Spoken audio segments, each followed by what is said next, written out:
ونعوذ بالله من شرور أنفسنا ومن سيئات أعمالنا من يهد الله فهو المهتد ومن يضلل فلن تجد له وليا مرشدا وأشهد أن لا إله إلا الله وحده لا شريك له وأشهد أن سيدنا وسندنا وحبيبنا وطبيب قلوبنا وأرواحنا ومولانا محمدا عبد الله ورسوله صلى الله عليه وعلى آله وأصحابه وبارك وسلم أما بعد فأعوذ بالله من الشيطان الرجيم بسم الله الرحمن الرحيم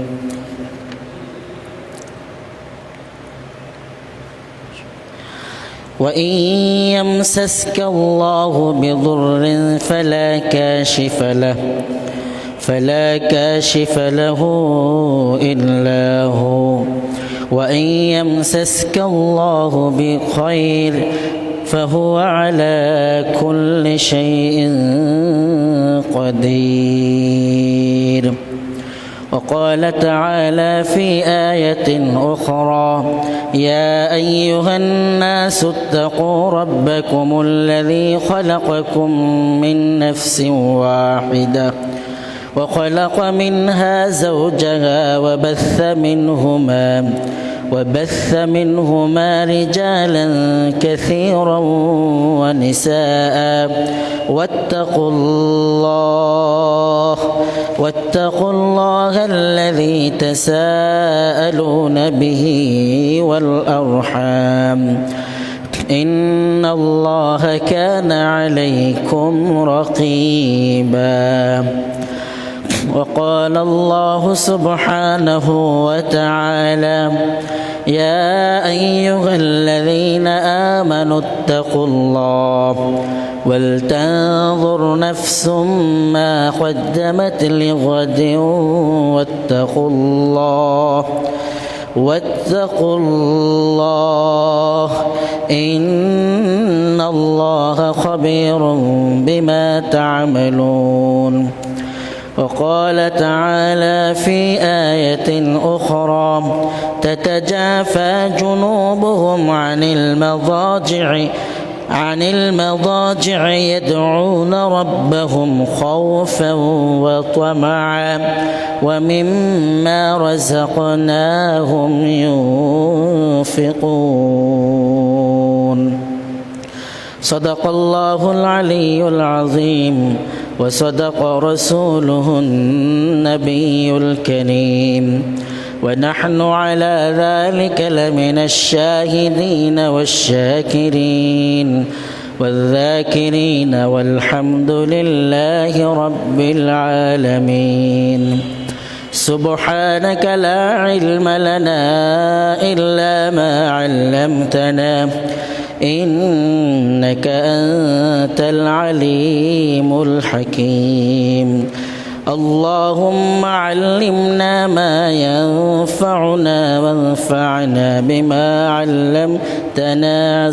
وزدنا علما اللهم اهدنا واهد بنا وجعلنا سببا لمن اهتدى اللهم أرنا الحق حقا وارزقنا اتباعه وأرنا الباطل باطلا وارزقنا اجتنابا আমরা সবাই পড়ি اللهم صل على محمد وعلى آل محمد كما صليت على إبراهيم وعلى آل إبراهيم إنك حميد مجيد اللهم بارك على محمد وعلى آل محمد كما باركت على إبراهيم وعلى آل إبراهيم إنك حميد مجيد الحمد لله সমস্ত শুকর গুজার প্রশংসা একমাত্র মহান বাড়ি তাআলার জন্য, যে মালিক মনিব দয়া করে মায়া করে হায়াতের মধ্যে বাঁচিয়ে রেখে জুমার সালাতের প্রারম্ভে মসজিদের কাতার পর্যন্ত সুস্থতার সাথে এনে পৌঁছে দিয়েছেন। এ মালিকের দরবারে শুকর ও সুজুদ আদায় করি আলহামদুলিল্লাহ। রব্বানা লাকাল হামদ হামদান কাসীরান طيبا مباركا فيه لك الحمد يا ربي كما ينبغي لجلال وجهك وعظيم سلطانك আল্লাহ তাআলার প্রশংসা আদায়ের পর লক্ষ কোটি এবং তার চেয়ে বেশি দরুদ প্রেরণ করছি সাইয়্যিদুল মুরসালিন খাতামুন নবিয়্যিন মুহাম্মাদুর রাসূলুল্লাহ সাল্লাল্লাহু আলাইহি ওয়াসাল্লাম এর প্রতি। সম্মানিত সুধী, আজকে আমরা শাওয়াল মাসের প্রথম জুমা এবং পহেলা বৈশাখ 14 এপ্রিল আসলে ইসলামের দৃষ্টিকোণ থেকে বর্ষবরণ কিংবা আমরা পয়লা বৈশাখের নামে যে সংস্কৃতিগুলো লালন করছি, এগুলো ইসলাম আসলে কতটুকু সমর্থন করে এবং কোরআন সুন্নাহর আয়নায় আমাদের কি করণীয়, এসব বিষয়গুলোকে পুঙ্খানুপুঙ্খ তুলে ধরার চেষ্টা করছি। সবটুকুন দয়া মনিব মালিকের পক্ষ থেকে কামনা করছি। ওয়ামা তৌফিক ইল্লা বিল্লাহ আলাইহি তাওয়াক্কালতু ওয়া ইলাইহি উনীব সুবহানাকা লা ইলমা লানা ইল্লা মা আল্লামতানা ইন্নাকা আনতাল আলিমুল হাকিম। আমাদের ব্যক্তিগত কোনো জ্ঞান নেই, সব জ্ঞান আল্লাহ তাআলার কাছেই রয়েছে। আল্লাহ আমাদেরকে যতটুকু জানার বোঝার সুযোগ করে দেন, আমরা অতটুকুই জ্ঞান আমরা অর্জন করতে পারি, আমরা অতটুকুই অনুধাবন করতে পারি। শুধু প্রথমত আমরা পহেলা বৈশাখ সম্পর্কে কিংবা বর্ষবরণ সম্পর্কে ইসলামের দৃষ্টিতে নববর্ষ উদযাপন এই বিষয়টি নিয়ে কথা বলছি। সবটুকুন দয়া মনিব মালিকের পক্ষ থেকে কামনা করছি। ওমা তৌফিক ইল্লা বিল্লাহ আলাইহি তাওয়াক্কালতু ওয়া ইলাইহি উনীব সুবহানাকা লা ইলমা লানা ইল্লা মা আল্লামতানা ইন্নাকা আনতাল আলিমুল হাকিম। পহেলা বৈশাখ বা বাংলা পঞ্জিকার প্রথম মাস হিসাবে প্রথম তারিখ, আমরা যদি বর্ষবরণকে আমাদের জীবনের একটি অধ্যায় কিংবা সুন্নাহ মুস্তাহাব বানিয়ে নিতাম, তাহলে মুহররম মাসের 1 তারিখকে আমরা পালন করতাম, ঠিক কিনা? যেহেতু মুহররম মাসের 1 তারিখে কোরআন এবং সুন্নাহর কোনো নির্দেশনা নেই, ব্যক্তিগত কোনো আমলও নেই, এজন্য বোঝা গেল যেহেতু আরবি মাস গণনায় ব্যক্তিগত কোনো আমল নির্দেশনা নেই, বাংলা কিংবা ইংরেজি মাস গণনায় না থাকাটাই স্বাভাবিক। বঙ্গাব্দের প্রথম দিন তথা বাংলা নববর্ষ বা রসুস সানা আল বাঙ্গালিয়া, বাঙালিদের বছরের মূল দিন, প্রথম দিন, ইন্ট্রোডাকশন এভাবে হতে পারে। এটাকে বর্ষবরণ, এটাকে নওরোজও বলা যেতে পারে। এই শব্দগুলো আগমন কিংবা উপলক্ষ আয়োজিত উৎসব অনুষ্ঠানের দিকে ইঙ্গিত করে।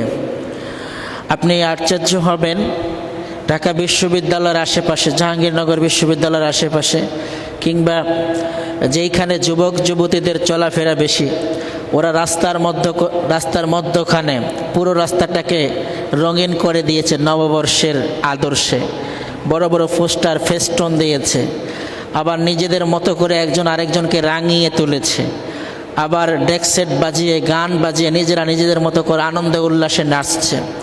অথচ আমাদের এই বনগণ যাদেরকে তাদের বাবা মা জ্ঞান অর্জনের জন্য বড় বড় বিদ্যাপীঠে পাঠিয়েছেন, ইউনিভার্সিটিতে প্রেরণ করেছেন, তারা সেখানে গিয়ে তাদের জ্ঞান অর্জন করে আবার দেশ ও জাতির কল্যাণে কাজ করবেন, এমনটাই দেশ ও জনপদের আশা ছিল।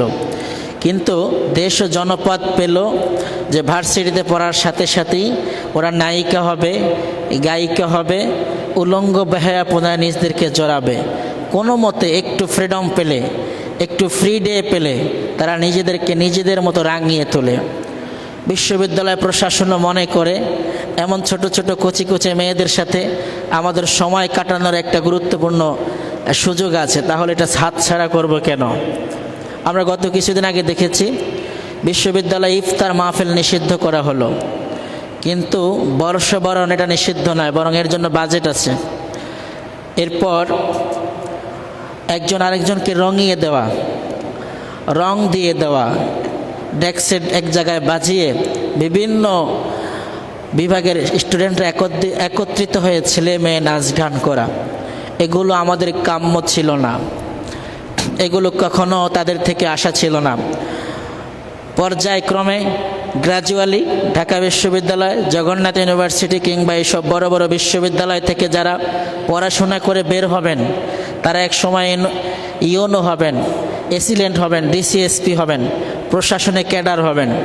তাদের রুচি এবং মেধাটা ওই জায়গায় যদি খুঁচিয়ে খুঁচিয়ে নাস্তিকতার দ্বার প্রান্তে কিংবা ফ্রিডমের দিকে একবারে ফ্রি করে দেওয়া যায়, ফ্রি সেক্স বুঝিয়ে দেওয়া যায়, একটা সময় গোটা দেশকে ফ্রি সেক্স বোঝাতে সহজ হবে, ফ্রিডম বোঝাতে সহজ হবে। এজন্য কিছু নাস্তিকরা ওই জায়গায় বেশি করে কাজ করছেন। আর যৌবনকালটা তো এমনই যে সময় কেউ তাল দিলে সে আরও বেশি লাভ দেয়, কিন্তু বিবেকবান মানুষগুলো একেবারে চুপ হয়ে বসে আছে। যে আলেমের নাকের ডগায় এমন নর্তকীদের বেহায়াপনা হলো, উনি কমপক্ষে একটা চিৎকার করে বলতে পারতেন এটা হারাম, এটা জায়েজ নয়। ছোট ছোট আওয়াজগুলো এক সময় বড় আওয়াজে পরিগণিত হতো। একটা সময় এরা বুঝতো যে এই দেশে এমন কাজ চলাটা ঠিক না। আমাদের এই বিষয়ে কোনো ফতুয়া নেই, কোনো কথা নেই। ফতুয়া আমাদের হয় নামাজের পর মোনাজাত আছে কি নাই, তারাবি 8 রাকাত না 20 রাকাত, মহিলারা মসজিদে আসতে পারবে কি পারবে না, দাঁড়িয়ে এক মুষ্টি রাখবো না কম রাখবো, এরপরে রফে ইয়াদাইন কি করব কি করব না, যে বিষয়গুলো নামাজের মধ্যে সুন্নাহ কিংবা মুস্তাহাব পর্যায়ের। আহলে হাদিসের ভাইদের সাথে আমাদের দ্বন্দ্ব একটা জায়গায় সূরা ফাতিহা পড়া নিয়ে, এটা ফরজ কিংবা ওয়াজিব হতে পারে। আর বাকি বিষয়গুলো দিনের জন্য বড় গুরুত্বপূর্ণ কমন বিষয় এমন নয়। আমরা এগুলো নিয়ে এত ঝগড়ায় মেতেছি, এতটা অধিবেশন করেছি, কোনো কথা হলে বহস হবে তার সাথে অমুকের। একটা বহস কি আপনারা শুনেছেন আপনাদের জন্মের পর থেকে? পহেলা বৈশাখ হারাম না জায়েজ, এটা করতে দেওয়া যাবে কি যাবে না, এটা নিয়ে হয়েছে কোনো সময়? আপনাদের মনে পড়ে না। তার মানে শয়তান যে জায়গাটায় কাজ করছে সেই জায়গায় আমাদের কোনো ফতুয়া নেই। ফতুয়া শুধু দিনের ছোট ছোট বিষয়ের মধ্যে যেখানে বিভাজন তৈরি করে দেওয়া যেতে পারে। আল্লাহ আমাদের বোঝার আমল করার তৌফিক দান করুন। এই দিনটি প্রথম দিকে যারা উদযাপন করে, এটা হচ্ছে বাংলাদেশ এবং ভারত, পশ্চিমবঙ্গ নববর্ষের বিশেষ উৎসব পালিত হয়। ত্রিপুরায় বসবাসরত বাঙ্গিলেরাও এই উৎসবে অংশ নিয়ে থাকে। পয়লা বৈশাখ বাংলাদেশের জাতীয় উৎসব হিসাবে পালিত হয়ে থাকে। এমনকি পয়লা বৈশাখের উৎসব ভাতাও দেওয়া হয় টিচারদেরকে। উৎসব ভাতা দেওয়া হয় কিনা, তার মানে মূল গোড়ায় সমস্যা। উৎসব ভাতা দেওয়া হয় মানে উৎসব করতেই হবে, একটা বাজেট আছে, রাঙাতে হবে, ঝলকানি দিতে হবে, নিজেদের মতো করে রঙিয়ে তুলতে হবে। কখনো কি ভেবে দেখেছি আমরা পহেলা বৈশাখের উৎসব ভাতা যারা নেই, এটা আসলেই আমি নিয়েছি, এটা উম্মার জন্য কতটুকু কল্যাণ বয়ে আনলো? আমাদের ছোট ছোট ছোট ছোট বরাদ্দ দিয়ে ওরা কতটুকু বেহায়াপনায় আমার জাতিকে চরম পর্যায়ে পৌঁছালো, এটা কি কখনো ভেবে দেখেছি? আমরা শুধু আপনাদের কাছে অবস্থানটা তুলে ধরতে চাই, কোরআন সুন্নাহর আয়নায় ফয়সালা আপনারা নেবেন, সিদ্ধান্ত আপনারা নেবেন, এটা কি করা দরকার শুধু। এখন যারা এগুলো পালন করছেন, পহেলা বৈশাখকে বাংলাদেশের জাতীয় উৎসব হিসাবে পালন করছেন, তারা বলেন যে যারা পয়লা বৈশাখের বিপক্ষে কথা বলে তারা বাঙালি না, বাঙালিয়ান না, তারা অন্য দেশ থেকে এসেছেন, তারা মৌলবাদী, তারা ফান্ডামেন্টাল, এই কথা বলে এই লোকগুলোকে একঘেয়া করে দেওয়া হয়। কথার শেষে মাশাআল্লাহ, আলহামদুলিল্লাহ, ইনশা আল্লাহ, এই কথাগুলো বলা যাবে না যদি বলে এই লোকটা জঙ্গি, এই লোকটা মৌলবাদী। আপনি দেখেন কথার মাঝ থেকে এই কথাগুলো একটা সময় বিলুপ্ত হয়ে যাবে, কারণ মানুষ ভয়ে বলবে না এই কথাগুলো আর। এমনটাই হচ্ছে বর্তমান টক শোগুলোতে। সম্মানিত সুধী, এতদ উপলক্ষে নারী পুরুষের অবাধ মেলামেশা, হাসি ঠাট্টা, আনন্দ উল্লাস, সাজগোজ করে নারীদের অবাধ বিচরণ ও সৌন্দর্য প্রদর্শনী, রাতে অভিজাত এলাকায় ক্লাব ইত্যাদিতে মদ পান তথা নাচ গান, পটকা ফুটানো, শাখা সিঁদুরের রঙে সাদা ও লাল পোশাক পরিধান, বিয়ের মিথ্যা সাজে দম্পতি সাজিয়ে বরকনে শোভাযাত্রা, এগুলো কি আমাদের দেশে হয়? এগুলো আমাদের দেশে হয়? আপনারা বলেন। আপনারা টিভিতে সংবাদে দেখেন, হয়তো আপনাদের এই দৌলত খান পর্যন্ত এসে এগুলো পৌঁছায় নাই পুরা, কিন্তু এগুলো হচ্ছে।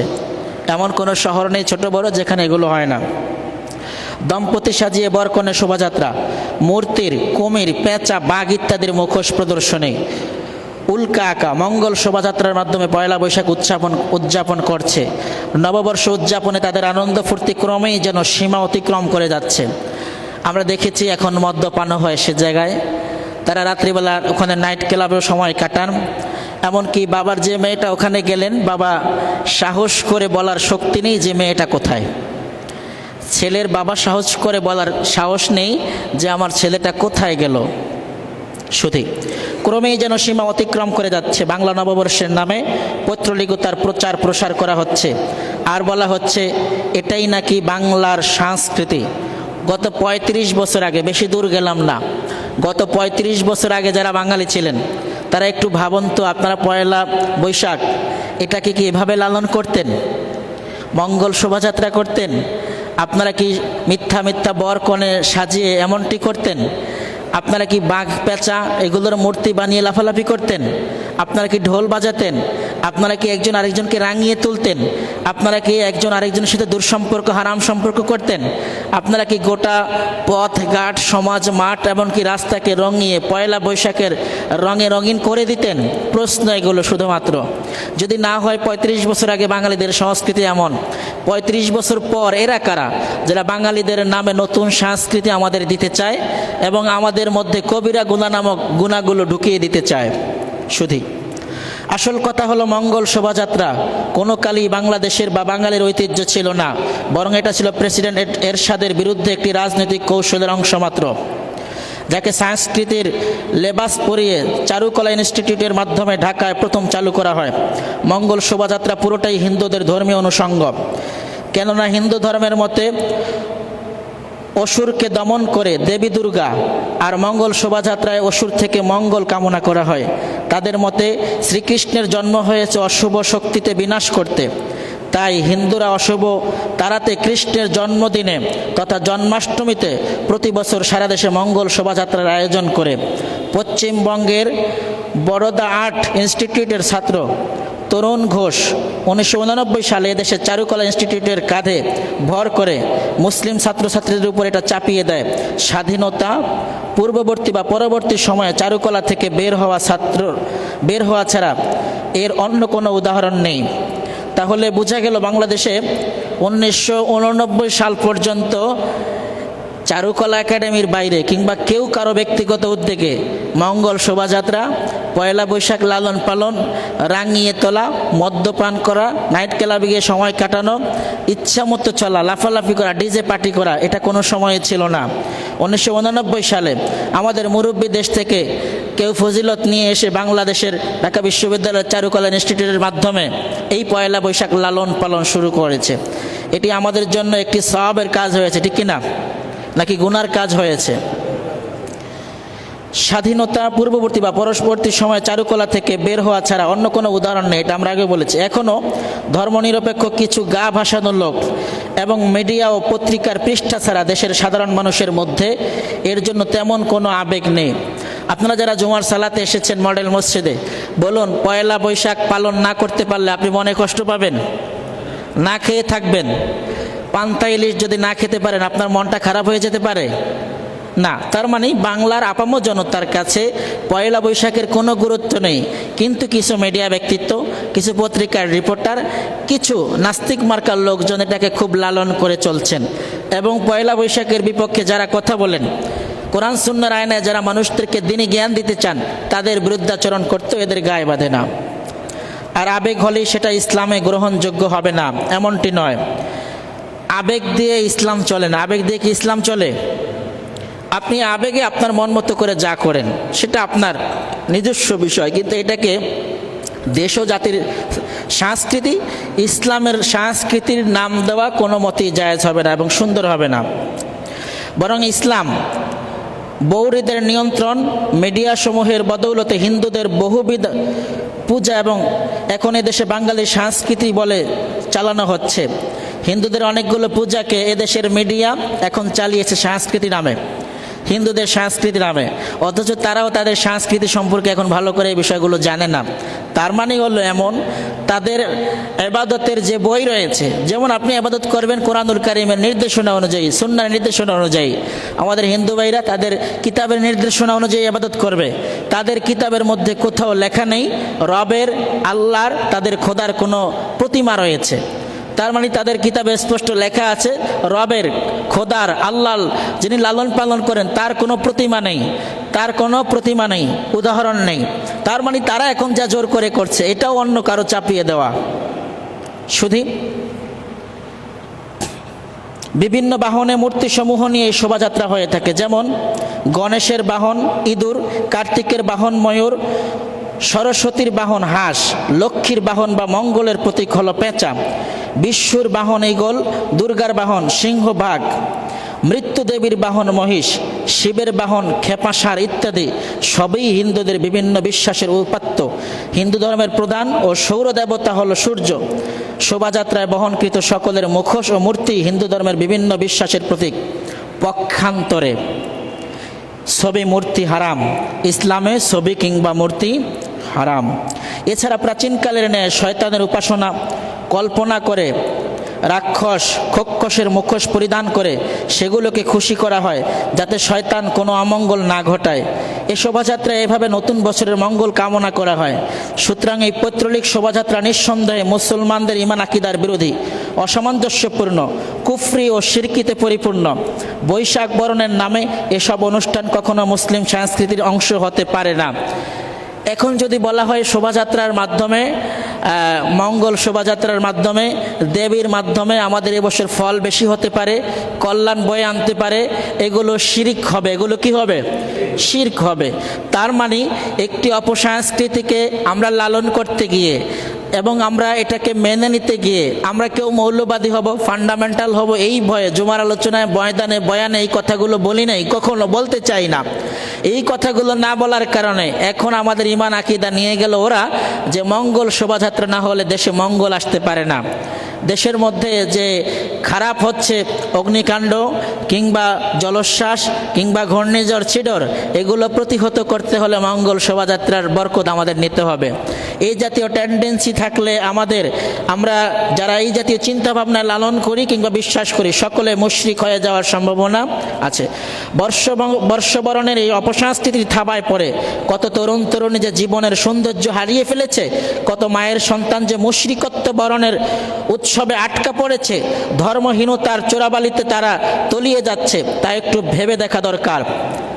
মেয়েটা ভার্সিটিতে গেল কুমারী হিসাবে, ভার্সিটি থেকে পাশ করলো কিন্তু তার সতীত্ব হারিয়ে ফেললো। ছেলেটা গেল অবিবাহিত অবস্থায় কিন্তু জেনার তোকমা মাথায় নিয়ে 100 সেঞ্চুরি করে ভার্সিটি থেকে বের হলো। এটা কি আমাদের জন্য কোনো কল্যাণ হলো? সে এমন কোন অপসংস্কৃতি অপকর্ম নেই যার মাথার বালিশের নিচে থাকার কথা ছিল খাতা কলম, সে এখন অস্ত্রের ঝঞ্ঝনানি সেটা নিয়ে বসবাস করছে। বাবাও প্রাউড ফিল করে যে আমার ছেলে অমুক শাখার সভাপতি, সেক্রেটারি, সে এখন অমুক দায়িত্বশীল। এই বাবা এবং মায়ের উপর আল্লাহ লানত যে বাবা মা তাদের সন্তানের অপকর্ম মেনে নেয়। শুধু মুসলমান একমাত্র আল্লাহর কাছেই মঙ্গল কামনা করে, মঙ্গল শোভাযাত্রার কাছে নয়। মুসলমান কার কাছে মঙ্গল কামনা করে? আল্লাহর কাছে মঙ্গল কামনা করে, তার কাছেই প্রার্থনা করে। এবং এ বিষয়ে রব্বে কারীম আল্লাহ সুবহানাহু ওয়া তাআলা সূরাতুল আনআম 6 নম্বর সূরা 17 নম্বর আয়াতের মধ্যে বলেছেন, ওয়া ইয়ামসাসকাল্লাহু বিদুররিন ফালা কাশিফা লাহু ইল্লা হু ওয়া ইয়ামসাসকা বিখাইরিন ফাহুয়া আলা কুল্লি শাইইন কাদির। আর যদি আল্লাহ তোমাদেরকে কষ্ট দেন বিদুররিন, তাহলে তিনি ব্যতীত এই কষ্ট আর কেউ লাঘব করতে পারবে, অপসারণ করতে পারবে? আমি আমার খুতবায় বলি, মাইয়াহদিল্লাহু ফাহুয়াল মুহতাদ, আল্লাহ যাকে হেদায়েত দান করেন সে হেদায়েত প্রাপ্ত, তাকে অন্য কেউ পথভ্রষ্ট করতে পারে না। ওয়ামাই ইউদলিল ফালান তাজিদা লাহু ওয়ালিয়াম মুরশিদা, আর আল্লাহ যাকে পথভ্রষ্ট করে দেন তার রুচি অনুযায়ী তাকে কেউ হেদায়েত দিয়ে জান্নাতে নেওয়ার কোনো সুযোগ আমাদের নেই। শুধু দেখুন, পক্ষান্তরে যদি কল্যাণ করেন তবে তিনি তো সর্বোচ্চ বিষয়ে ক্ষমতাবান, সর্ব বিষয়ে ক্ষমতাবান, আলা কুল্লি শাইইন কাদির। শুধু আমরা আল্লাহর কাছে দোয়া করব, আল্লাহুম্মা সাব্বিত কলবি আলা দীনিক। কি দোয়া করব? আল্লাহুম্মা সাব্বিত কলবি আলা দীনিক। এই হাদিসের উপর নির্ভর করে আল্লাহর একটি আয়াত কোরআনুল কারীম থেকে নবী কোট করেছেন, ইউসাব্বিতুল্লাহুল্লাযীনা আমানু বিল কওলিস সাবিতি ফিল হায়াতিদ দুনিয়া। শুধু রাসূল আকরাম সাল্লাল্লাহু আলাইহি সাল্লাম বলেছেন, আল্লাহর হাতে সকল ক্ষমতা, আল্লাহই রাত ও দিন পরিবর্তন করেন। তুলিজুল লাইলা ফিন নাহার ওয়া তুলিজুন নাহারা ফিল লাইল। তিনি যদি রাত দেন, তিনি যদি দিন দেন, তাহলে মঙ্গল কামনা করব কার কাছে? আল্লাহর কাছে। ইয়াকা না'বুদু, ইবাদত করব কার কাছে? ওয়া ইয়াকা নাস্তাইন, চাইবো আল্লাহর কাছে। আপনি মূর্তির কাছে কেন চাইবেন? মঙ্গল শোভাযাত্রায় কেন মঙ্গল কামনা করবেন? তার মানে ছোট একটি থিওরি, বাঙালিয়ান সংস্কৃতি বলে আপনাকে মুশরিক বানানোর পায়তারা চলছে, অথচ শিরক সব সময়ের জন্য হারাম। রব্বে কারীম আমাদের এ বিষয়ে সতর্ক করার জন্য 5 নম্বর সূরা মায়েদার 72 নম্বর আয়াতের মধ্যে বলেছেন, ইন্নাহু মান ইউশরিক বিল্লাহি ফাকাদ হারামাল্লাহু আলাইহিল জান্নাহ। ইন্নাহু মান ইউশরিক বিল্লাহি ফাকাদ হারামাল্লাহু আলাইহিল জান্নাহ ওয়া মাআওয়াহুন নার ওয়া মা লিয-যালিমিনা মিন আনসার। আল্লাহ বলছেন, নিশ্চয়ই যে কেউ আল্লাহর কাছে অংশীদারিত্ব স্থির করে মঙ্গল শোভাযাত্রার মধ্যে যদি মঙ্গল কামনা করেন, তাহলে আল্লাহর সাথে শিরক হলো কিনা? শিরক দ্যাট মিনস শেয়ার, যে তুমি আর আমি শেয়ারে ব্যবসা করছি, তার মানে তোমার এক হাত আমার এক হাত, দুটো শক্তি একত্রে হলে আমাদের বিজনেস প্ল্যানটা অনেক বড় হবে। আল্লাহ তার কোনো কর্তৃত্বে, কোনো কাজে, কোনো ক্ষেত্রে আল্লাহ কারো শেয়ার নিয়েছেন? এই পর্যন্ত শুনেছেন আল্লাহ কোনো শেয়ার নিয়েছেন? এত বিশাল আকাশকে আল্লাহ তুলে ধরে রাখতে কারো শেয়ার নিয়েছেন? আল্লাহ কারো শক্তি নিয়েছেন? বরং রব্বে কারীম কুরআনুল কারীমের মধ্যে স্পষ্ট বলেছেন, আল্লাহুল্লাযী রাফা'আস সামাওয়াতি ওয়াল আরদা বিগাইরি আমাদিন তারাউনাহা। আল্লাহ এই আকাশকে তুলে ধরে রেখেছেন, খুঁটি, খাম্বা, স্তম্ভ, পিলার কোনোটাই নেই। আছে কোনোটা? বিগাইরি আমাদিন তারাউনাহা, কোনো প্রকার খুঁটি, খাম্বা, স্তম্ভ, পিলার ছাড়া। বিশ্বনবী মুহাম্মাদুর রাসূলুল্লাহ সাল্লাল্লাহু আলাইহি সাল্লাম হাদিসের মধ্যে ইরশাদ করেছেন, লা তাকুমুস সাআহ, কিয়ামত ওই পর্যন্ত হবে না, হাত্তা ইউকাল ফিল আরদি আল্লাহ আল্লাহ, জমিনে যতক্ষণ পর্যন্ত একজন মানুষ আল্লাহ বলার থাকবে। তার মানে আপনি আল্লাহ আল্লাহ জিকির করবেন আর আল্লাহ আপনার জন্য কিয়ামত দিবে না, বিষয়টি এমন নয়। বিষয়টি হলো, যিনি আল্লাহকে এক বলে স্বীকার করেন, যিনি আল্লাহর ওয়াহদানিয়তে একত্ববাদে স্বীকার করেন, আল্লাহর কর্তৃত্বে, অস্তিত্বে, আল্লাহর শক্তিতে, আল্লাহর কহ্হারিয়তে, আল্লাহর আজিজের মধ্যে যিনি স্বীকার করেন, আল্লাহর বিধিবিধান প্রতিষ্ঠা মেনে নেওয়ার জন্য যিনি সবচাইতে বেশি জীবন উজাড় করে দেন, এই ব্যক্তির বিষয়ে কথা বলা হয়েছে। সম্মানিত সুধী, এরপরে রব্বে কারীম বলেছেন 5 নম্বর সূরা মায়েদার 72 নম্বর আয়াতে, ইন্নাহু মান ইউশরিক বিল্লাহ, যে ব্যক্তি আল্লাহর সাথে অংশীদারিত্ব স্থির করবে, ফাকাদ হারামাল্লাহু আলাইহিল জান্নাহ, আল্লাহ তার জন্য জান্নাতকে কি করবেন? হারাম করে দেবেন। এতক্ষণ যে কথা বলেছি আমরা, কথার কনক্লুশন হলো এমন: মঙ্গল শোভাযাত্রায় কোনো মুসলিম অংশগ্রহণ করতে পারে না। মঙ্গল শোভাযাত্রার নামে ওখানে যে মঙ্গল খোঁজা হয়েছে, যা কিছু করা হয়েছে অপসংস্কৃতি, এটা ইসলাম কখনো মেনে নেয় না। যদি আপনি সেখানে মঙ্গল কামনা করেন তাহলে আপনি আল্লাহর সাথে শিরক করলেন, আর আপনি যদি আল্লাহর সাথে শিরক করেন তাহলে আপনার জন্য আল্লাহ জান্নাতকে হারাম করে দেবেন। এমনটি হতে পারে না আপনি একটা সময় পুজো করবেন আর একটা সময় নামাজ পড়বেন, এমনটি কখনো হতে পারে না। বরং আপনি আল্লাহর প্রতি বিশ্বাস স্থাপন করবেন এবং আল্লাহকে এক মানবেন, আল্লাহর সামনে সাজদা করবেন। অন্য কোনো ধর্মের প্রতি বিন্দু মাত্র আপনার যদি ভালোবাসা তৈরি হয় তাহলে আপনার ঈমান পাকাপোক্ত নয় বলে প্রমাণিত হবে। وَمَأْوَاهُ النَّارُ وَمَا لِلظَّالِمِينَ مِنْ أَنصَارٍ। প্রশাসনে যারা রয়েছেন, ডিউটি করবেন, আপনার ডিউটি পড়েছে মঙ্গল শোভাযাত্রার সামনে, আপনার ডিউটি কোনো মূর্তি পূজার সামনে, আপনার ডিউটি কোনো হিন্দু ভাইদের উপাসনালয়ের সামনে, আপনি ডিউটি করতে পারেন।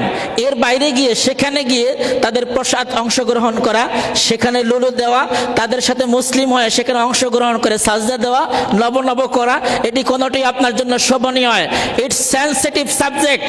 এখানে আপনি যদি কোনো মতে কোনো বিষয়ে কম্প্রোমাইজ করেন, ঈমান চলে যাওয়ার সম্ভাবনা রয়েছে। আপনি লিডার হতে পারেন, সকালে গিয়েছেন মূর্তি পূজায়, সেখানে সকলকে মঙ্গল কামনা করেছেন, বিকালে এসেছেন মসজিদ আল্লাহর কাছে মঙ্গল কামনা করতে।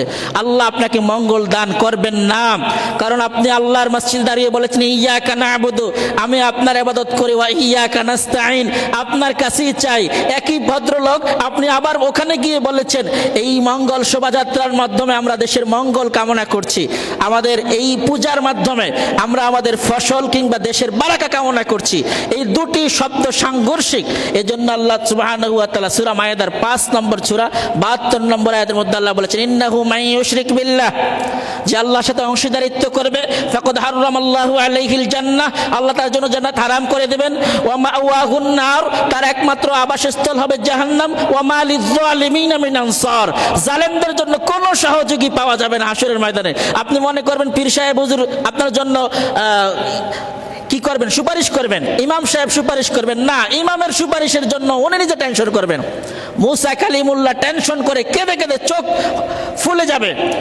ঈসা রূহুল্লাহ, ঈসা মাসিহুল্লাহ যাকে বলা হয়েছিল, তিনিও কাঁদবেন, বলবেন লোকেরা যে ঈসা ইবনুল্লাহ আমাকে আল্লাহর ছেলে বলেছে, এই জন্য আল্লাহ পাকড়াও করতে পারে। মুসা বলবেন আমি যে একটা লোককে ঘুষি দিয়ে মেরে ফেলেছি, এই জন্য আল্লাহ আমার বিচার করতে পারে।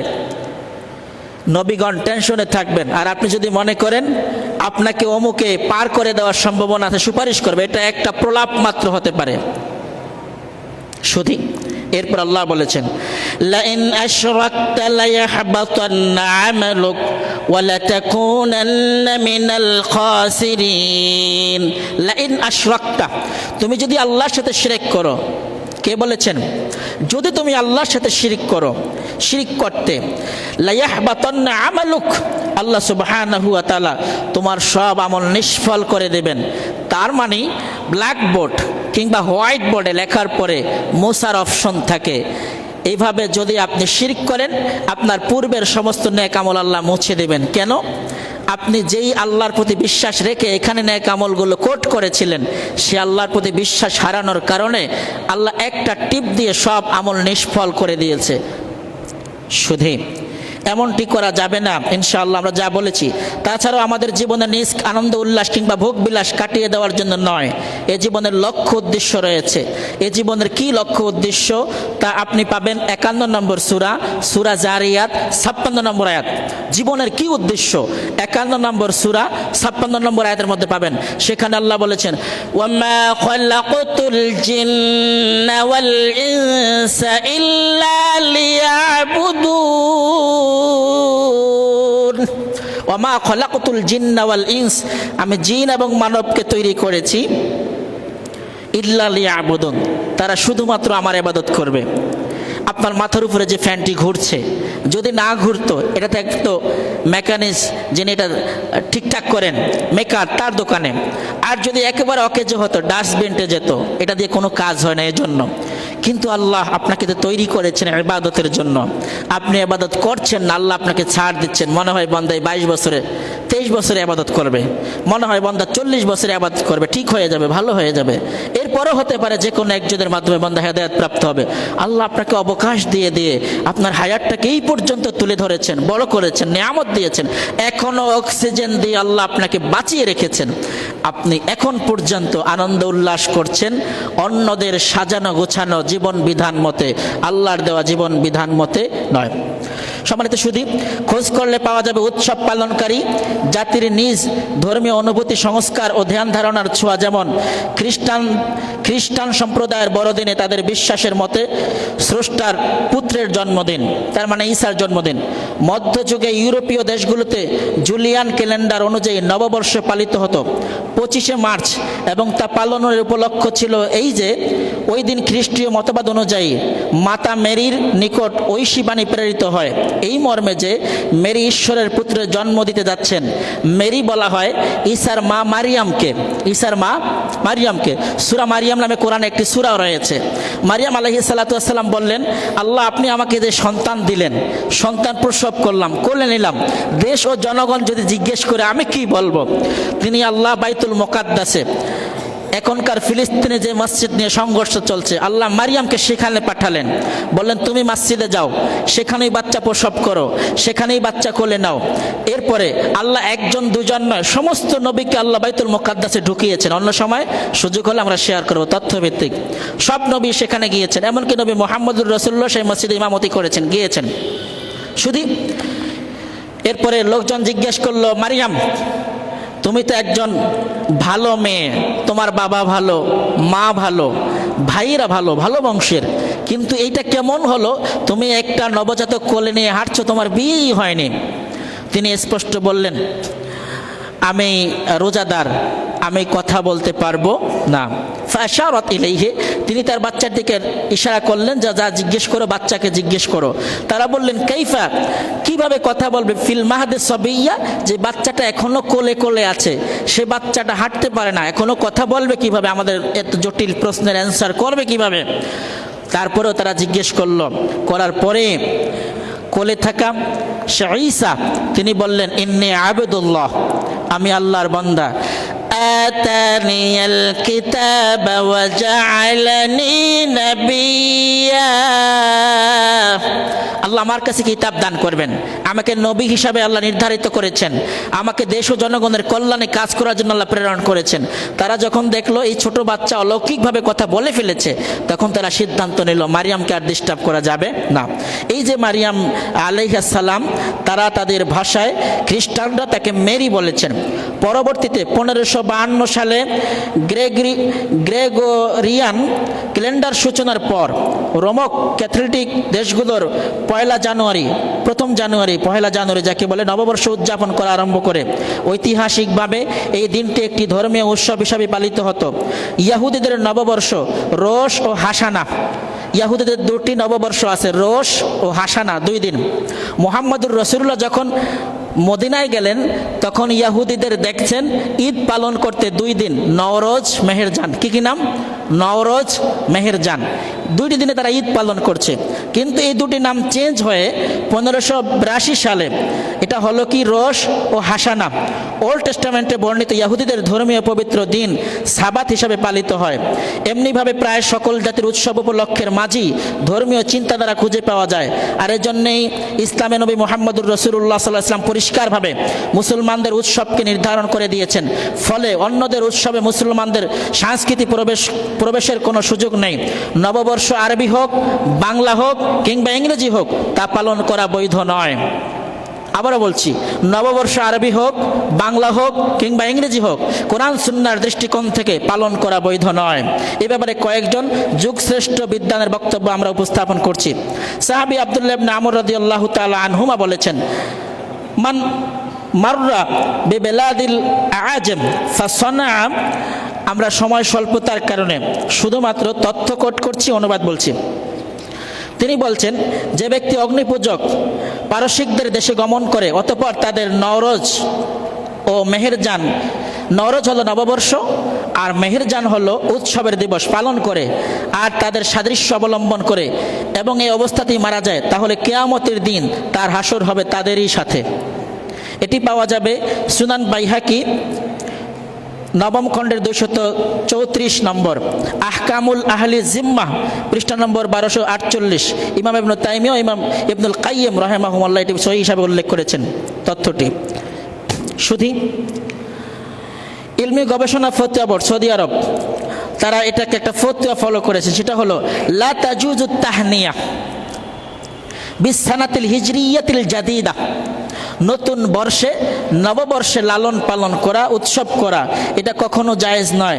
লিআন্নাল ইহতিফা বিহা গায়রা মাশরু, হিজরি নববর্ষ উপলক্ষে মোবারকবাদ জানানো জায়েজ নয়, কেননা নববর্ষের অভ্যর্থনা জানানো শরীয়ত সম্মত নয়।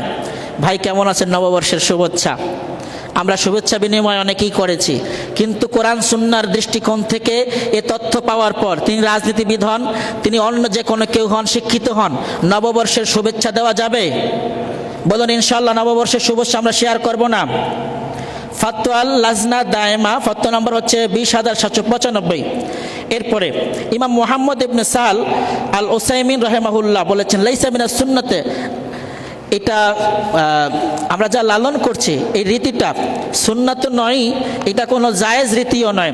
হিজরি নববর্ষ আগমন উপলক্ষে করা কিংবা নববর্ষের দিবস উপলক্ষে পরস্পর সম্ভাষণ জানানোর যে রীতি চালু হয়েছে এটা সুন্নাহ বহির্ভূত কাজ। মুহররম মাসে কোনো সাহাবীকে বলে নাই নব মুহররম, এমন কোনো তথ্য কোরআন হাদিসে নেই। নব মুহররম কোনো সাহাবীকে বলে নাই। তাহলে আপনি কত বড় আলেম হলেন, আপনি কত বড় শিক্ষিত হলেন, নববর্ষ বলছেন? এটা কেন বলবেন, কেন করবেন? এই কথাগুলো আলোচনায় আজকে সব মেম্বার থেকে আসা দরকার। তাহলে আপনি তো দেশ গ্রামে বসে আছেন, আপনি জানেনই না এই নববর্ষ উপলক্ষে ঢাকায় কি হয়, আপনি জানেনই না যে মেয়েটাকে জগন্নাথে পড়তে দিয়েছেন, ঢাকা ইউনিভার্সিটিতে পড়তে দিয়েছেন, ওর সতীত্ব রক্ষা করতে পেরেছে কিনা, আপনি জানেন না ওকে কতজন রঙিয়ে তুলেছে, আপনি জানেন না বিশ্ববিদ্যালয়ের পাশের রোডগুলো সব পয়লা বৈশাখের যত স্মৃতি আছে সবগুলো সিনারিতে পরিপূর্ণ হয়েছে। আপনার ঘরে রহমত আসবে কিভাবে? শুধু ইসলামী শরিয়ত মুসলিমদের জন্য স্রেফ দুটি ঈদ উৎসব নির্ধারণ করেছে, তাই এই দুই উৎসব ব্যতীত অন্য কোনো উৎসব পালন করা মুসলমানদের জন্য বৈধ নয়। আনাস ইবনে মালিক রাদিয়াল্লাহু তাআলা আনহু মদিনায় পৌঁছে দেখতে পান যে সেখানকার অধিবাসীরা দুটি দিনে নওরোজ ও মেহেরজান খেলাধুলা আনন্দ উৎসব করতে থাকে। তিনি জিজ্ঞেস করছেন এই দুটি দিন কিসের? তারা বললেন জাহিলি যুগে আমরা দুটি দিন খেলাধুলা উৎসব করতাম। রাসূল আকরাম সাল্লাল্লাহু আলাইহি ওয়াসাল্লাম তোমাদেরকে দুই দিনের পরিবর্তে অন্য দুটি দিন দান করছেন, তা হচ্ছে একটি ঈদুল ফিতর এবং ঈদুল আজহা। তাহলে ঈদুল ফিতর এবং ঈদুল আজহা আপনি যা ইচ্ছা তাই করবেন, নাকি কোরআন সুন্নাহর বর্ণিত একটি নীতিমালা, একটি ব্যাকগ্রাউন্ড, একটি হদুদ সীমারেখা রয়েছে, তার মধ্যে থেকে আপনি উৎসব করবেন? আজও দেখেছি একই বয়সের যুবক ছেলেরা ডেক্স একটি খোলা পিকআপের মধ্যে করে ওরাও নাচছে, ডেক্সও বাজছে। তার মানে অ্যাক্সিডেন্ট হওয়ার জন্য একটি শুভ সময়। ডেক্সের তালে তালে ওরা বুঝতে পারবে না যে গাড়িটা এখন কোন দিকে চলছে। আর ড্রাইভার যিনি, সেও যদি এই কোয়ালিটির হয় একটা সময় যে কোনো গাড়ির নিচে চলে যাবে, অ্যাক্সিডেন্ট করবে। তাহলে এই যে আমরা ডেক্সেট বাজালাম, ডিজে পার্টি করলাম, অনেকে মিলে আনন্দ উল্লাস করলাম, দীর্ঘ সময় রাত কাটালাম, ফজরের খবর থাকলো না, এগুলো কোরআন সুন্নাহ অনুযায়ী ইসলাম সমর্থন করে না। প্রিয় ভাই, আপনি ফজরের সালাত আদায় করলেন, কিন্তু দিনে যা আচার রীতি অনুষ্ঠান পালন করলেন এগুলো কোরআন সুন্নাহ আপনাকে সমর্থন করে না। তাহলে এই কাজগুলো আমাদের জন্য বৈধ নয়, এগুলো আমরা করা উচিত নয়। আল্লাহ সুবহানাহু ওয়া তাআলা আমাদের বোঝার আমল করার তৌফিক দান করেন। আমরা যে তথ্যটি উপস্থাপন করেছি এটি সহিহ মুসলিম হাদিস নম্বর 403 নম্বর হাদিস, আনাস ইবনে মালিকের যে হাদিসটি আমরা উপস্থাপন করেছি। শুধু নতুন বর্ষের কল্যাণ বয়ানে দূরীভূত হয় পুরনো কষ্ট, ব্যর্থতার গ্লানি, এ ধরনের কোনো তথ্য ইসলামে আদৌ সমর্থিত নয়।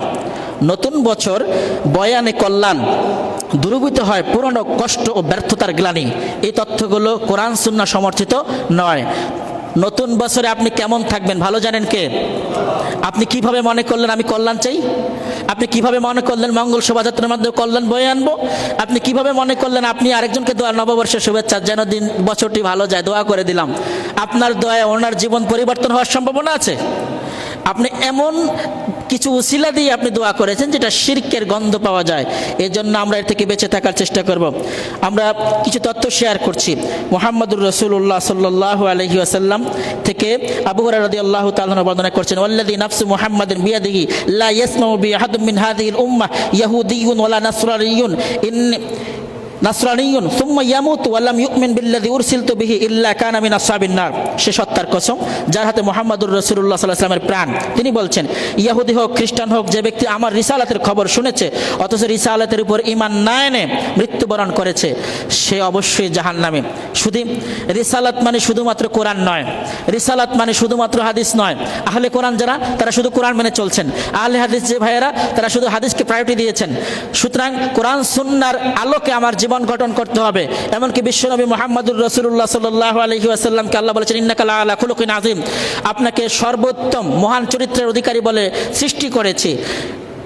ওনাকে ফলো করে যদি আমরা চলি, রেসালাতের প্রতিটি পয়েন্ট ফলো করে চলি, তাহলে মনে হয় অন্য কারো কিছু আমরা ধার করা, ফলো করা আমাদের জন্য ঠিক হবে না, অথবা কোনো গ্যাপ থাকবে না। আল্লাহ আমাদের আমল করার তৌফিক দান করুন। রাসূল আকরাম সাল্লাল্লাহু আলাইহি ওয়াসাল্লাম সংবাদ দিয়েছেন, তার উম্মতের একটি দল আল্লাহর শত্রু ইহুদি খ্রিস্টানদের অনুসরণ করবে। যেমন আবু সাঈদ খুদরী রাদিয়াল্লাহু তাআলা আনহু থেকে বর্ণিত, তিনি বলেছেন, লাতাত্তাবিউন্না সুনানা মান কানা ক্বাবলাকুম শিবরান শিবরান ওয়া যিরআন বিযিরআইন হাত্তা লাউ দাখালু হুজরা সাবিন তাবি'তুমুহুম। কুলনা ইয়া রাসূলুল্লাহ, ক্বালা রাসূলুল্লাহ সাল্লাল্লাহু আলাইহি ওয়াসাল্লাম আল ইয়াহুদ ওয়ান নাসারা, ক্বালা ফামান। রাসূল আকরাম সাল্লাল্লাহু আলাইহি ওয়াসাল্লাম থেকে আবু হুরায়রা বর্ণনা করেছেন, অবশ্যই তোমাদের মধ্যে তোমাদের আগের লোকদের রীতিতে বিগতে হাতে হাতে অনুসরণ করবে। আপনাকে যদি জিজ্ঞেস করা হয় আপনি কেন এমন করেছেন, আমার পূর্বপুরুষ পয়লা বৈশাখ পালন করেছে, এই দিনেই বিজনেস এন্ডিং করেছে, এই দিনেই ব্যবসায়ীদের উনি খাবার খাইয়েছেন, উনি টাকা নিয়েছেন, লেনদেন করেছেন, এজন্য আমরা করছি। পূর্বপুরুষ কোরআন সুন্নাহর কোনো দলিল নয়, পূর্বপুরুষ ইসলামের কোনো দলিল নয়। এই জন্য রাসূল হাদিসের মধ্যে স্পষ্ট বলেছেন, তারা তাদের পূর্বপুরুষদের কিছু বিষয় একবারে হাতে বিগতে পায়ে পায়ে একবারে সুতায় সুতায় তারা ফলো করে অনুসরণ করবে, চলবে। এমনকি তারা যদি সর্পের গর্তে ঢুকে তাহলে তোমরাও তাদের অনুসরণ করবে, অর্থাৎ তারাও এমন করবে যারা এমনটি করে। আমরা বললাম, হে আল্লাহ রাসূল সাল্লাল্লাহু আলাইহি ওয়াসাল্লাম, এরা কি ইহুদি খ্রিস্টান? তিনি বললেন, তবে আর কারা হতে পারে, এরা কারা হতে পারে? তথ্যটি পাওয়া যাবে সহিহুল বুখারী 7320, সহিহ মুসলিম 2669 নম্বর হাদিসের মধ্যে তথ্যটি উপস্থাপিত হয়েছে। সম্মানিত সুধী, আপনারা যারা সমাজের দায়িত্বশীল, আপনি জেনেই বসবাস করছেন, আপনার যে বাচ্চাটা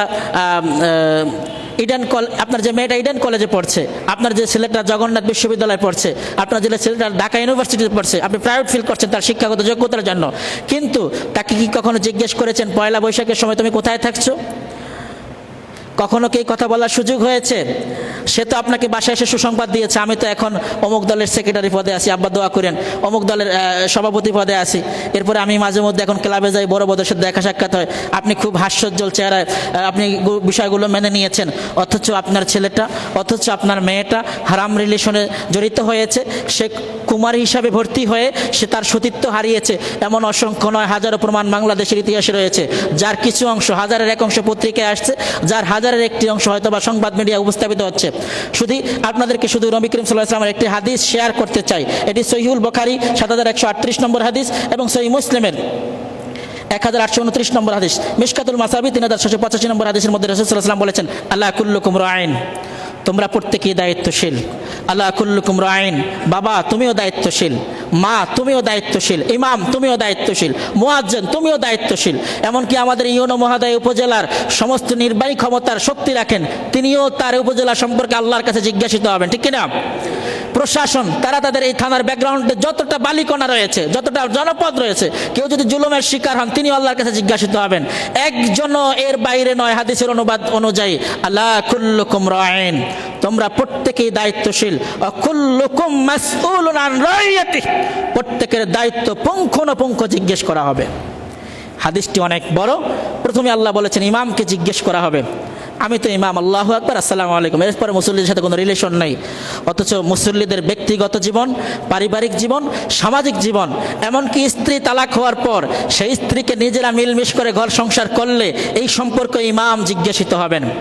আমি তো ইমাম, আমি বুকে হাত দিয়ে বলতে পারি না যে আমার সব মুসল্লিদের সূরা ফাতিহা শুদ্ধ আছে, আমি বলতেই পারি না।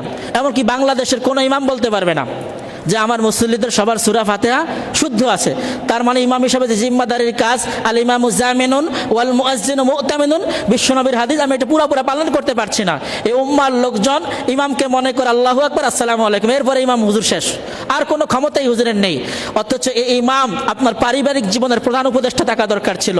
এই ইমাম আপনার রাজনৈতিক জীবন, আপনার ফ্যামিলি লাইফ, এরপর আপনার অর্থনৈতিক জীবন, আপনার ভবিষ্যৎ প্রজন্ম কোন দিকে খাটাবেন, কোন রাস্তায় হাঁটাবেন, এর পরামর্শদায়ক ছিল।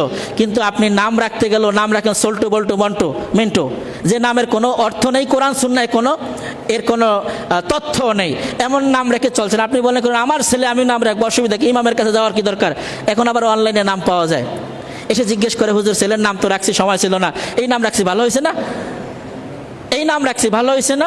মেয়ের নাম রাখছে তানিয়া, তানিয়া মানে নিষেধ করো না, ওয়াল্লা তানিয়া আন জিক্রি, কোরআনের আয়াত, তোমরা আমার জিকির থেকে নিষেধ করো না, এর নাম রাখছে তানিয়া। তার মানে তুকাজ্জিবান, ছেলের নাম রাখছে, তার মানে উনি দেখেছে সূরা রহমানের মধ্যে তুকাজ্জিবান আছে, জন্য নাম রেখেছে। শুধু আমরা যদি আমাদের লাইফ, যারা ইসলাম সম্পর্কে ন্যূনতম জ্ঞান রাখি না, কোরআন সুন্নাহর কোনো জ্ঞান আমাদের কাছে নেই, আমরা যদি যিনি জানে তার কাছে জিজ্ঞেস না করি, তাহলে আমরা বিপদে পড়ে যাব। অথবা যে জ্ঞান আমার নেই, এই জ্ঞান সম্পর্কে আমি যদি বানিয়ে কোনো কমেন্টস করি, তাহলে আমি বিপদে পড়ব। রাসূল কোরআনুল কারীমের মধ্যে তথ্য এসেছে, ওয়ালা তাকফু মা লাইসা লাকা বিহি ইলম, যে বিষয়ে তোমার কোনো জ্ঞান নেই, এই বিষয়ে তুমি কমেন্টস করতে যেও না, এই বিষয়ে তুমি কোনো দিক নির্দেশনা দিতে যেও না। আজকে ফতুয়া রিক্সাওয়ালা ভাইও দেয়, দিন মজুরও দেয়, আমাদের খাদেম সাহেবরাও দেয়, মুয়াজ্জিনও দেয়, ইমামও দেয়, সবাই ফতুয়া দেয়। কারণ যিনি জেনে দেন তিনি আল্লাহর কাছে পরিত্রাণ পাবেন, আর যিনি চায়ের দোকানে বসে ফতুয়া দেন তিনি আল্লাহর কাছে জিজ্ঞাসিত হবেন, কোন তথ্যের আলোকে তোমাকে ফতুয়া দিতে কে বলেছে? সর্বশেষ বলে, হুজুর আমার মনের মুফতি কথা বলতেছে। কিসের মুফতি? আমার মনের মুফতি কথা বলতেছে। এর মনে একটা ভিন্ন মুফতি আছে, এই মুফতি কোরআন সুন্নাহ পড়ালেখা করছে, এই জন্য মনের মুফতির অনুযায়ী ফতোয়া নিয়ে জীবন চালনা করছে। আল্লাহ বুঝার আমল করার তৌফিক দান করুন। শেষ দিকে 3 নম্বর সূরা আলে ইমরান 133 নম্বর আয়াতের অনুবাদ জেনে আমি আপনাদেরকে আহ্বান করব, রমাদান কারীমকে যেভাবে আমরা পুঙ্খানুপুঙ্খ ফলো করেছি, বাকি 11টি মাস আমরা ফলো করবো ইনশাআল্লাহ। আল্লাহ বলছেন, وسارعوا إلى مغفرة من ربكم وجنة عرضها السماوات والأرض أعدت للمتقين وسارعوا إلى مغفرة। রব্ব করিম কত আপন আপনার, কত আপন তিনি আপনাকে এতগুলো গুনার মধ্যে ডুবে থাকা সত্ত্বেও বারবার আহ্বান করছেন। এই যে গত রাত 2টার সময় 3টার সময় আল্লাহ আপনাকে আহ্বান করেছিলেন, এরে বান্দা গত রমাদান কারীমের 30 রাতিতে তুমি জেগেছিলে, আজকেও কি ঘুমাবে? আলা মিন মুস্তাগফিরিন ফাগফিরালাহ, আলা মিন মুস্তারজিকিন ফারজুকালাহ। কারো কোনো সমস্যা আছে বলো, আমি সমাধান করি। তোমাদের কারো রিজিকের অভাব আছে, রিজিকটা আমি তোমাদের পরিপূর্ণ করে দেই। কেউ অসুস্থ বলো, সুস্থ করে দেই। সেই মুসলিমের হাদিসের ইবারাতগুলো এভাবে মনে পড়ছে আমার, আল্লাহ মুআফিন, এভাবে করে করে আল্লাহ হাকাজা, আল্লাহ হাকাজা, এভাবে বলে বলে বান্দার যত হাজত হতে পারে, তুমি যা পছন্দ করো সেটা যদি হালাল হয়, তুমি তোমার জন্য চাও, আমাকে আল্লাহকে বলো, আমি তোমাকে ব্যবস্থা করে দেব। তুমি দরিদ্র, আমাকে বলো, আমি তোমাকে সচ্ছল বানিয়ে দেব। তুমি অসুস্থ, তোমাকে সুস্থ করে দেব। তোমার অভাব, আমাকে বলো, তোমার অভাব অনটন দূর করে দেব। এগুলো বলেন কে? সে আল্লাহ এত আপন, আপনাকে ডেকে বলছেন, ওয়াসারিউ ইলা মাগফিরাহ وسارعوا إلى مغفرة من ربكم وجنة عرضها السماوات والأرض أعدت للمتقين। আল্লাহ বলছেন দ্রুত ধাবিত হও সেই জান্নাতের দিকে। তোমার রব, তোমার মালিক, তোমার আল্লাহ তোমাকে ক্ষমা সহকারে সে জান্নাতের দিকে আহ্বান করছেন, ডাকছেন, তুমিও দ্রুত সেই জান্নাতের দিকে চলে যাও। এখন জান্নাতের সীমারেখা কতটুকু? আল্লাহ তাআলার এই অফার কতজনে পেতে পারে? আগে গেলে আগে পাবে, পরে গেলে আর পাবে না, এমনটি হতে পারে কিনা? এজন্য আল্লাহ পরে একটু বিস্তারিত বলেছেন, আরদুহাস সামাওয়াতু ওয়াল আরদ, যার পরিধি আকাশ এবং জমিন ব্যাপী। তার মানে তোমার মতো অসংখ্য দুনিয়ার মানুষ একত্রে আসলেও আল্লাহ একত্রেই ক্ষমা করে দিবেন। এজন্য আল্লাহকে সামিউম বাসির বলা হয়। কি বলা হয়? সামিউম বাসির বলা হয়। তিনি একত্রে সবাইকে দেখেন, একত্রে সবার কথা শুনেন। আপনি 2 জন মানুষের কথা একত্রে শুনতে পারেন না, 3 জন হলে বিরক্ত হন, 4 জনের কথা তো আপনার কান কর্ণকুহর নিতেই পারবে না। এজন্য আল্লাহকে সামিউ বলা হয়। ইন্নাহু হুয়াস সামিউম বাসির, সামিউল আলিম। তিনি এমন শ্রোতা, লক্ষ কোটি মানুষ যদি একবার হাত তুলে বলে আল্লাহ আমরা ক্ষমা চাই, সবার কথা আল্লাহ শুনেন এবং সবাইকে একত্রে ক্ষমা করে দেন। শুধু রমাদান কারিমের শেষ লগ্নে শেষ হলো। আজকে শাওয়ালের প্রথম দিন, গতকালকে চলে গেল, ঈদ করেছি আমরা। আজকে শাওয়ালের দ্বিতীয় দিন। আহ্বান থাকবে এমন, এই মাসের মধ্যে আমরা 6টি রোজা রাখবো। কয়টি? সিত্তাম মিন শাওয়াল কানা কাসিয়ামিদ দাহরা কুল্লাহ। রাসূল বলেছেন এই মাসে একাধারে যে 6টি রোজা রাখবে, হতে পারে 3টি রেখেছি আবার 3টা পরে রেখেছি, তাও হতে পারে, কোনো গুনাহ নেই। একাধারে রাখার বিষয়ে কোনো কন্ডিশন নেই। 6টি রোজা যে রাখবে সে যেন পুরা বছরটাই নফল রোজা আদায় করলো। আমরা নফল রোজা রাখতে পারবো তো ইনশাল্লাহ? প্রতিটি মাসে চাঁদের 13, 14, 15 আইয়ামে বীজের রোজা রাখবো তো ইনশাল্লাহ আমরা? ভোর রাত্রে যে ওঠার যে অভ্যাস আছে, এই অভ্যাসে উঠে গেলেও আবার একবারে কোড়ামুড়ি দিয়ে শুয়ে থাকবো না। বিনীত আহ্বান, এভাবে উঠুন। একটু কষ্ট হতে পারে, আপনি একটু উজু করুন, আপনি দাঁড়িয়ে যান আল্লাহর কাছে, মালিক আমার জন্য তো রোজা ফরজ করে দেননি, আমার জন্য আপনি সালাতও ফরজ করে দেননি, তবে আমার মন চেয়েছে আমি দাঁড়িয়ে আপনার কাছে যদি কিছু বলি, আপনি আমার সব চাওয়াগুলো বলাগুলো মনে হয় পূরণ করে নেবেন। তাহলে আল্লাহ তাআলা আপনার কথাগুলো শুনবেন কিনা বলুন? আপনি আশ্চর্য হবেন। এভাবে কিয়ামুল লাইল ইজ্জুল মুমিনিন, রাতের বেলা দাঁড়িয়ে সালাত আদায় করা, এটা মুসলমানদের ইজ্জত, সম্মান। আপনি যত সালাত আদায় করবেন, যত রাত দাঁড়িয়ে থাকবেন, আপনার সম্মান আল্লাহ তত বেশি আকাশ চুম্বি করে দেবেন। ওয়া হুয়া আফদালুস সালাতে বাদাল মাকতুবা, ফরজ নামাজের পর আল্লাহর কাছে সবচেয়ে গুরুত্বপূর্ণ সালাত হলো তাহাজ্জুদের সালাত। এটি হাদিস, আবু হুরায়রার হাদিস, আমি কোট করবো খুতবার সময় ইনশাআল্লাহ। সবগুলো তথ্য কথা বলা সম্ভব হয়নি। যদি এমনটা হতো যে আপনারা সবাই আসতেন আর আমি 2 ঘন্টা কথা বলতে পারতাম, তাহলে আজকে খুতবার হক আদায় করে দেওয়া যেত। এজন্য আমি দায়ী নই। আমি চেষ্টা করেছি কথা বলতে, শুরু করেছি সবার আগে, আপনারা অনেকেই পরে এসেছেন। আপনারা যদি সময় খেয়ানত করে থাকেন, আল্লাহর কাছে আপনারা জবাব দেবেন। তবে আমি আমার চেষ্টা করেছি। হাদা মা ইনদি ওয়াল ইলমু ইনদাল্লাহ আলাইহি তাওয়াক্কালতু ওয়া ইলাইহি উনীব। আসসালামু আলাইকুম ওয়া রাহমাতুল্লাহি ওয়া বারাকাতুহু। আমরা যারা কাবলা